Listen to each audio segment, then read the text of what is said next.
Hello, I'm Stephen Robinson, and welcome to the Playtyper Guy podcast. Joining me today is my friend Cassandra Neyenesch, a Brooklyn-based writer whose debut novel, A Little Bit Bad, comes out next year. Cassandra is also the founding director of Abortion Stories, an organization that provides safe, supported spaces for people to tell their own abortion stories in the context of art and performance.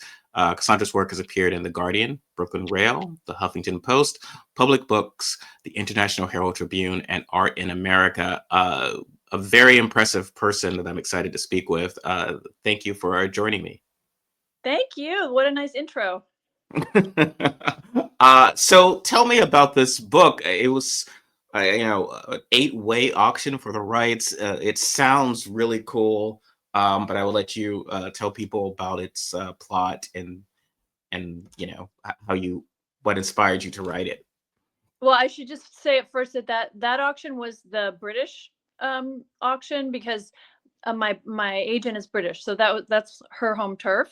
Mm-hmm. So she got that going over there. Over here it was a preempt, so no auction. But yeah, so it starts. It's set in San Diego. The novel. It starts with a woman seeing her neighbor's roofer fall off a 2-story house, and she calls 911. And as they're waiting for the ambulance, they fall in love. And then you find out that in the future he's been murdered. And then the book goes back and forth between the story of their affair and the aftermath of the murder. And then, of course, at the end, you find out who done it. You're writing in this genre, but is that something you've kind of always had an interest in and had a mind for kind of plotting out, or what brought you to writing in this subject matter? I have to say that I have always been really terrible at plotting, and I've never really tried to plot a mystery-ish or murder-ish thing before. But I think that was part of my problem, and why I wasn't getting published is because I would write these kind of plotless novels.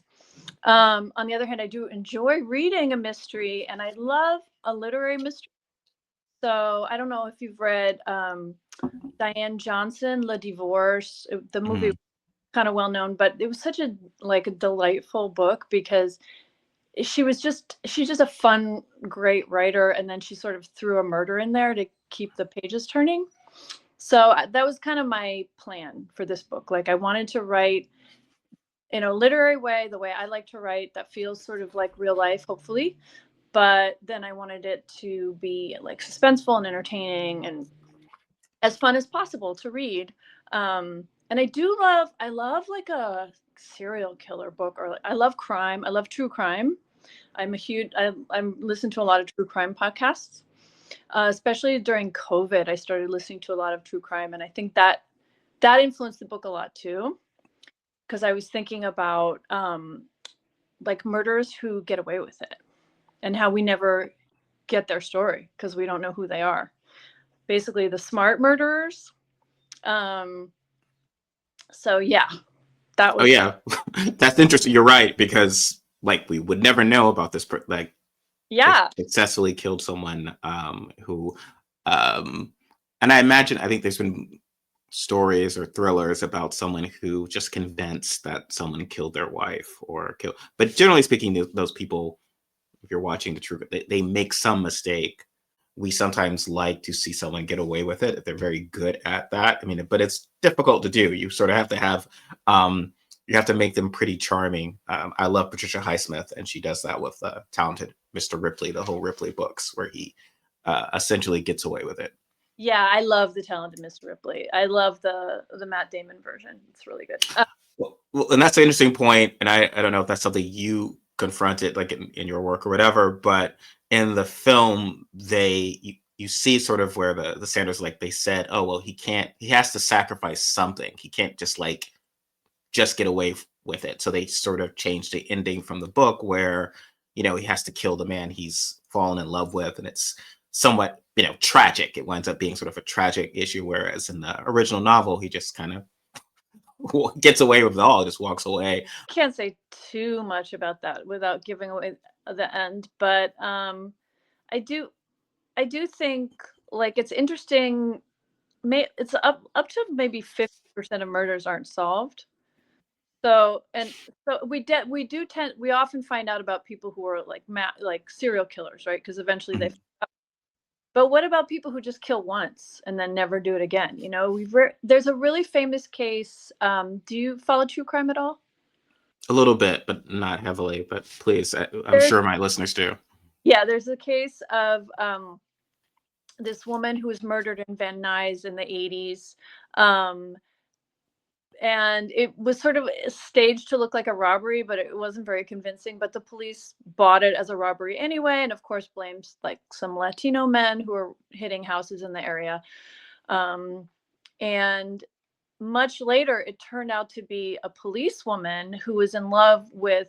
Her name was Sherry. The woman who was murdered was named Sherry Rapson, a policewoman who was in love with her husband and had been stalking her, and she had been complaining about this woman to her family, but the police of course protected their own and just didn't believe like this white woman could have been capable of such a thing.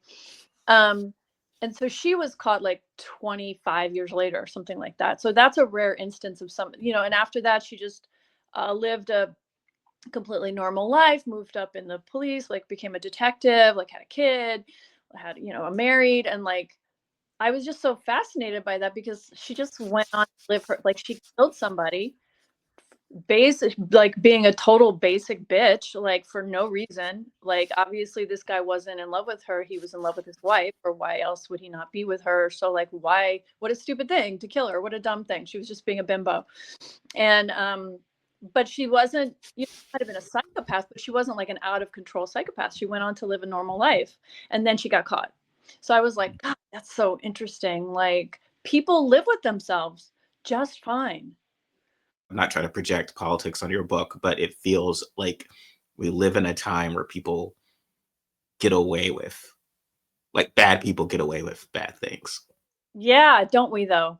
Um, yeah, I actually said it in the early Obama era because I wanted politics to be part of it. I wanted the two main characters to talk about politics and just talk about regular things that people talk about, but I didn't want it to be set now.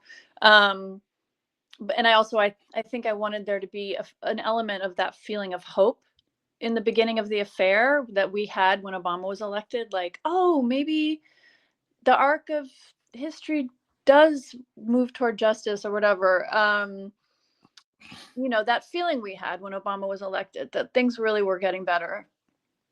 And then there was like a bunch of disappointment afterward because of Guantanamo and other policies that he pursued. And like, it's this constant disappointment of the things that we do abroad Mhm.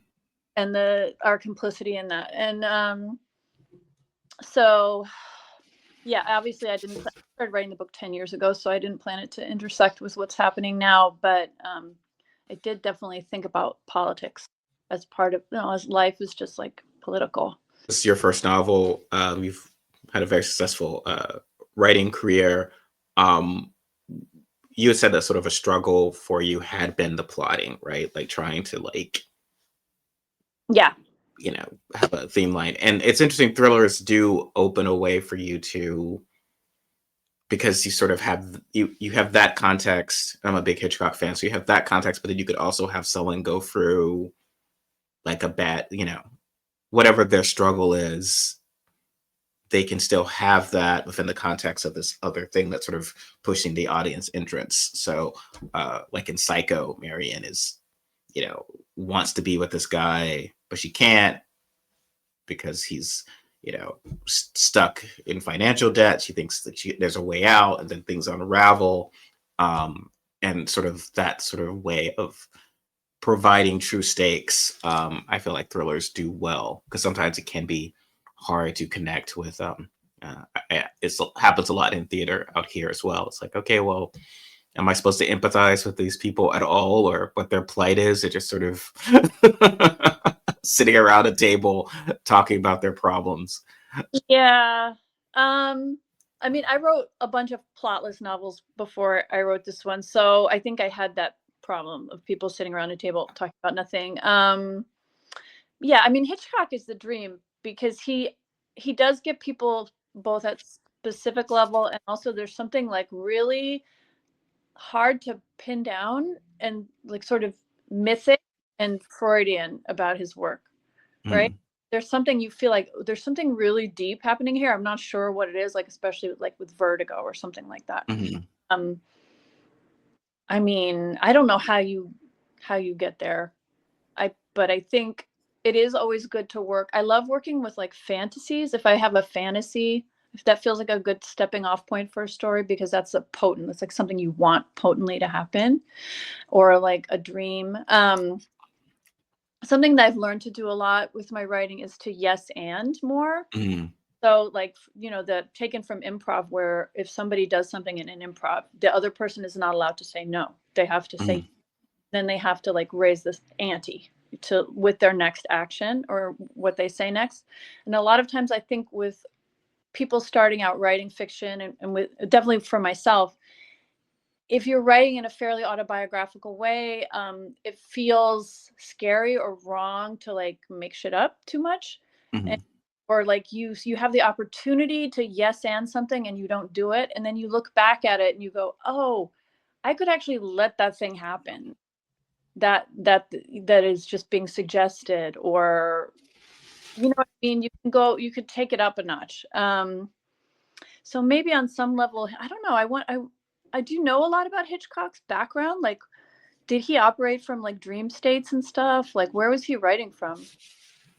It's so interesting because he would get in Vertigo was based on a book, obviously Strangers in a Train, which he perhaps screwed over Patricia Highsmith because I think he got the rights under another name. So obviously they did not negotiate as if it was the rights for Hitchcock. But in those stories, it's also interesting to see how he does adapt them to kind of fit his sort of thematic approach to and his sort of darkness and whatever. Interesting enough, Strangers in a Train, he makes he gives a happier ending. The bad guy is caught and the hero is redeemed, as opposed to the book, which is much darker. Maybe if your book gets adapted to film, you have to face that of like whether or not you will okay, make it happy, give it a happier ending or whatever. Yeah. I mean, it would be hard to change the ending, but yeah, of course. I think once you give it over to Hollywood, you're lucky if it gets made, and you're lucky if it gets made into something good. That's like a real crapshoot. Yeah. Have you seen a Norwegian series called Beforeigners? I've heard of it, yeah. Like my favorite TV show of all time. But it's set in Norway, contemporary Norway, but people from Norway's past are like popping into the present. And so they have these communities of refugees from Norway's past, including Vikings and Stone Age people and Victorian people. So it's a really interesting way to sort of meditate on like, people, refugees, because they're from Norway, there's no place to send them to. They can't get rid of them. Mhm. But they have the same issues where they're culturally different. They speak a different language, for a lot of them. And there's a Viking woman who's become the first Viking police detective. And she's a cool character like that, where she's just like fucking kicking ass all over the place. And like, spinning, she like uses moss for a maxi pad. And like, she's so cool. I love her. I really recommend that show. One of the pieces you'd written sort of took me back to my college days because you were had talked about watching the film Go Fish from, I think it's like 1994, and I had not thought about it since seeing it in college, and so it was like one of those things. It's like, really, it's been that long, but it was like a very clear memory of that movie, and essentially you're watching it with your child, who probably is around the age we were when we saw it, and um, Pete, what was sort of I mean, was there sort of a generation gap of like of the because movies of the '90s, I feel like of our generation, we kind of have a very huge attachment to them. I don't know if they actually do they hold up to, are they something that today's kids enjoy or can enjoy? Thank you for, first of all, for reading old stuff that I wrote. I think Go Fish holds up really well. And one of the things that my daughter mentioned is the way that there's a scene where so it's about a community of lesbians who are just very very lesbian, like there's no men in their community, and one of them has sex with a man. And then as she's walking home, doing the walk of shame, she's imagining this kind of inquisitional group of lesbian women telling her that she's not a real lesbian, she's going to get kicked out, she's going to be ostracized. And my daughter said that to me feels like social media, like as if the movie anticipated social media, and like all these concerns that she had, as she's bisexual, but like not not being queer enough, or like, am I allowed to say I'm queer? Or, like, what makes me really queer? I think this is especially true for maybe bisexual women, because like there's this way in which bisexuals have not been accepted by the queer community, or they're not considered really queer or whatever. So yeah, so there was that, I think, really held up. I feel like one thing I really love about that movie is it's very rough. Like, it feels kind of like a student movie. And there's a lot of things about it that are very imperfect. Like, some of the acting's really bad and stuff. But I think that's great, because maybe that holds up too, because, people are making all their own stuff online. And it's just like, the roughness is almost a feature. You know what I mean? Oh yeah. Some people wearing just like a laughable wig and like to play one character, and there's not even a pretense that it's real, you know what I mean? And so I think that was very acceptable to her. And then it's a cute romance, so then like she was very into that, like their romance. Am I for, am I against? Like, I feel like Gen Z is very into like, am I team this or team that? Like at Twilight, am I gonna go for the werewolf or the vampire? Like, who do I think? Or in Hunger Games, am I team Gale or team Peeta? Or like, who do I think is the right person for this character? So I think that really held up. And then maybe like more underground cinema holds up better in some ways, because there's a lot of stuff we see from the 90s that is painful now, like how like sexist or racist or just like inappropriate it is, and that we didn't even notice at the time. You know what I mean? Even watching like Seinfeld or something, I'm like, oh my God. Like, God, I didn't even notice they were doing these like really awful like Chinese accents and stuff. And like, it just was normal to us back then. And now it's like, at least underground cinema is coming from a place where, they didn't have to like go through Hollywood and do Hollywood shit. But I like that idea of just like the theatricality, when they embrace the theatricality of it. Like, I'm obviously wearing a wig. Obviously, this is being filmed for like I maxed out my credit cards to do this. But now, like, yeah, if you're a Gen Z, they can,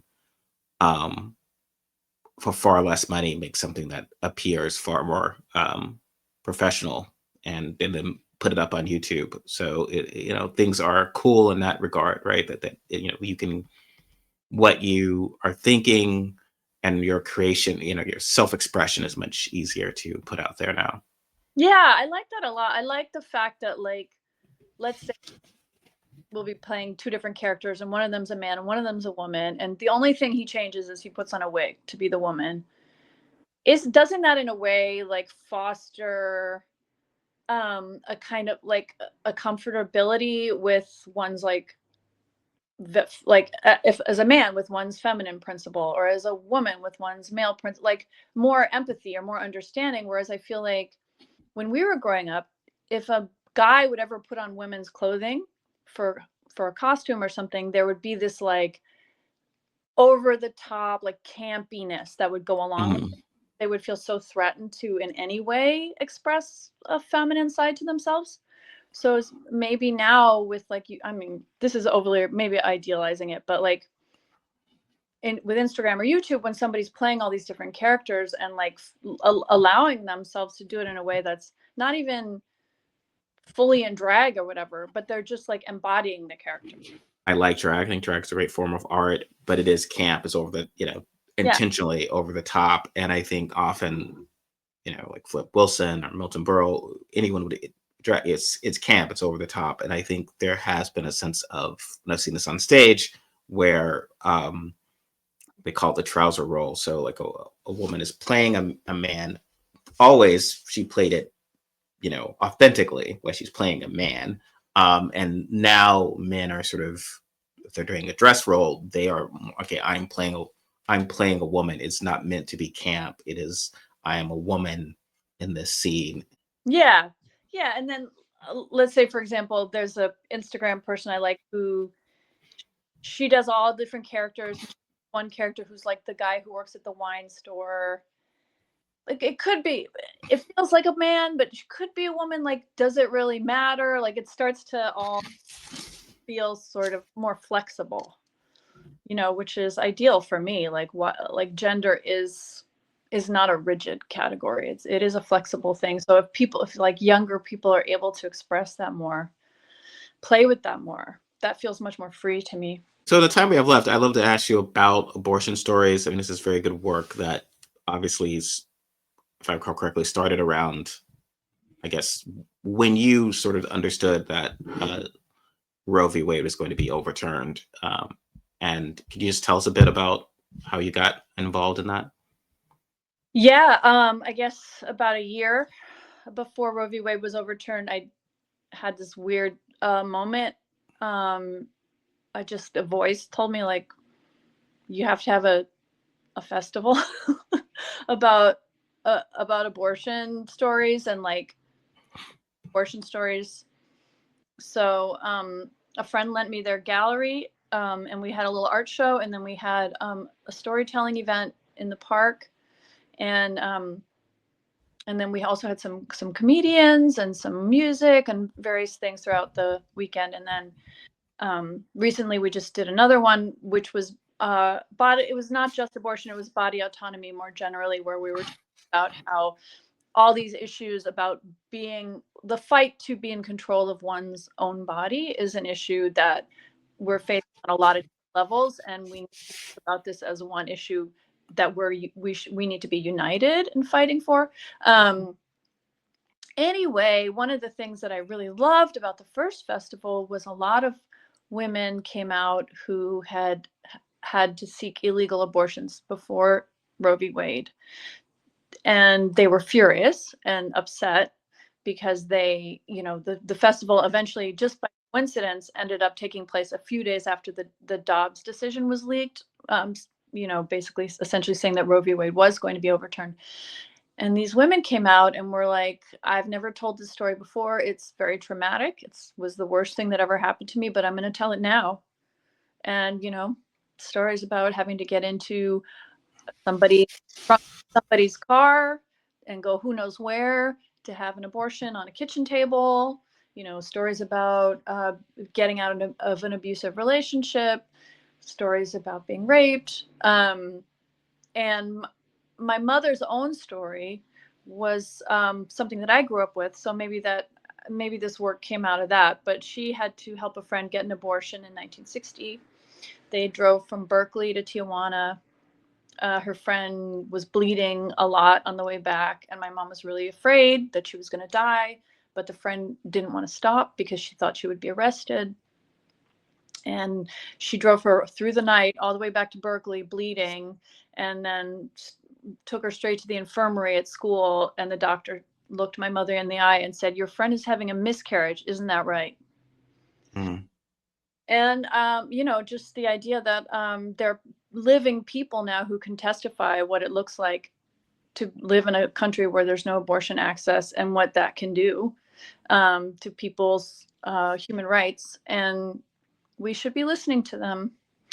But it's a bit of a problem because I would really love to get their stories on TikTok and stuff. And we do have some, but older people are not necessarily that comfortable with technology. Mm-hmm.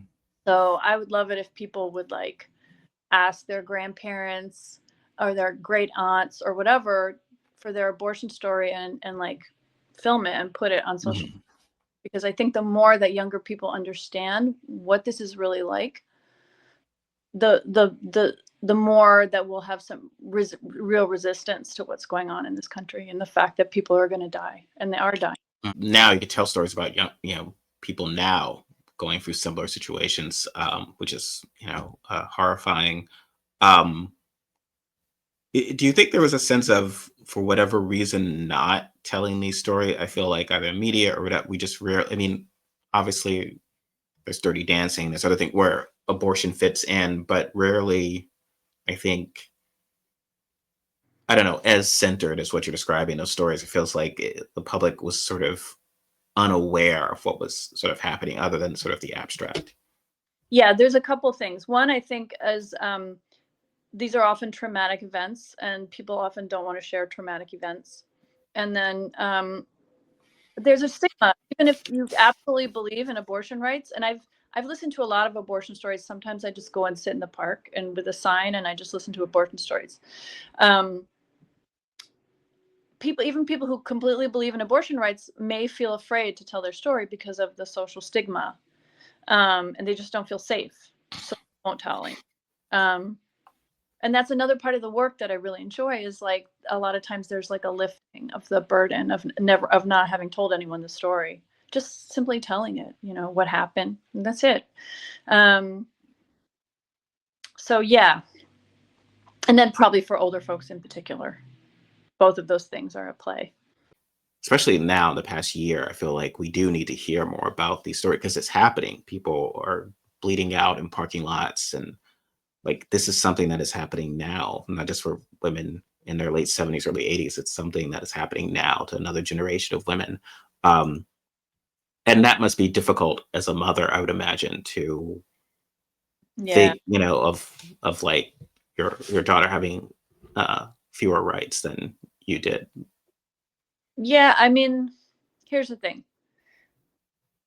Certain people who have a certain amount of privilege will always be able to get abortions, probably, right? It'll like they'll be able to get the pill the same way you can always get drugs if you want. But the way people who are really going to suffer are the ones who don't have that access, and that's the part that really kills me. Is like teenagers, people who have no money, people who can't afford to go to a different state or cross the border or whatever it's going to be. That's the part that really kills me. And then, of course, like you were suggesting, the people who need it for medical reasons and can't get a fucking abortion for no reason. No reason. Mm-hmm. It's like they have a dead fetus in them, and they're dying, and they can't get an abortion. It's like, it doesn't make any fucking sense. How does that make any sense on any level? Well, that was going back to Reagan. It was effective countermeasure, particularly for suburban women who were Republicans, to say, "Oh, don't worry. Obviously, to protect the health of the mother or rape, there'll be these exceptions," and that helped them. But none of it didn't bear upon any scrutiny. So once Roe fell and the states started passing these draconian laws, that was impossible to sort of, well, you have a doctor. It's like, okay, well, I'm going to lose my license. Like, how am I going to determine the state's going to take my license away? And it sounds terrible, but a lot of these sort of calculating of like, it's far riskier to intervene sooner than later and then run the risk. And so, but that was always something that was going to happen. And I think, unfortunately, that sort of quote unquote concession that was made politically was able to sort of help the right kind of push an anti-abortion agenda, because essentially the idea is that it's just going to make access all but impossible, especially when doctors, especially in rural areas, right? Like there are no doctors who can perform, but also like actual other OBGYN care. Like you can't find if all this stuff, like Vance and Trump are talking about, we need to produce more babies and all these children. It's like, well, these states, how can they do this safely? None of those doctors exist. So it's a very frustrating situation. Yeah, it's on every level. It's like force the clinics to shut down. That's one way to do it. There's just like they're going full barrel or whatever. I follow this Substack, Abortion Every Day, Jessica Valenti. Mm-hmm. There's something every day.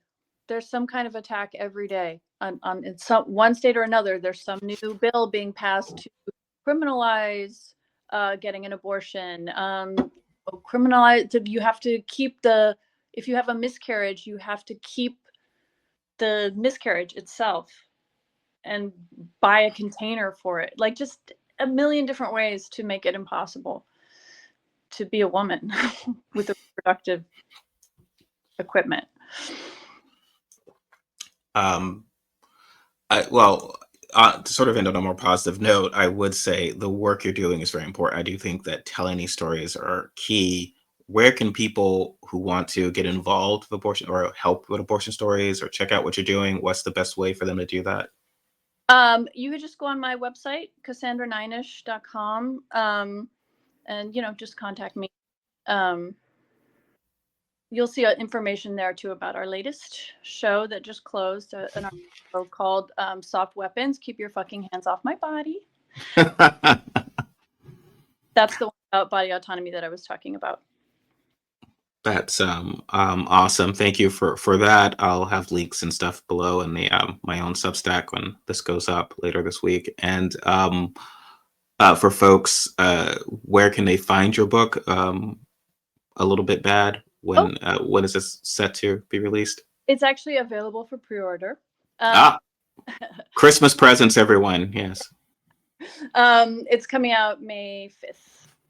But yeah, just Google it, or look on your whatever bookseller you prefer, if you order it.